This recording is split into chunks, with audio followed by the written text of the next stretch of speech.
বিল আকারে উত্থাপন না হলে 10 এপ্রিলের পর কার্যকারিতা হারাবে গণভোট, গুম প্রতিরোধ এবং মানবাধিকার কমিশন, সুপ্রিম কোর্ট বিচারক নিয়োগ অধ্যাদেশ সহ 20টি অধ্যাদেশ। এমন পরিস্থিতিতে উদ্বেগ জানিয়ে রাজনৈতিক বিশ্লেষক ডক্টর দিলারা চৌধুরী বলেছেন, এর ফলে সংকট আরও বাড়বে। তবে ভিন্ন মত সংবিধান বিশেষজ্ঞ ডক্টর শাহদিন মালিকের। সিরিয়াস কিন্তু কনস্টিটিউশনাল ক্রাইসিস। তাহলে কি এই সংসদ কি রিজলভ হয়ে যাবে? আবার কি আমাদের ইলেকশন করতে হবে?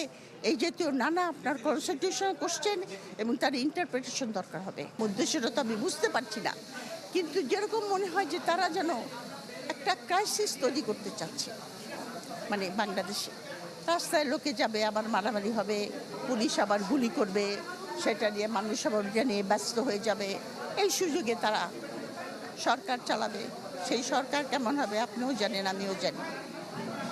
জনগণের কোনো রকম কোনো আশা আকাঙ্ক্ষার পূরণ হবে না। বাংলাদেশ নতুন বাংলাদেশ চাই আমরা, আবার সেই ফ্যাসিজমে যেতে চাই না।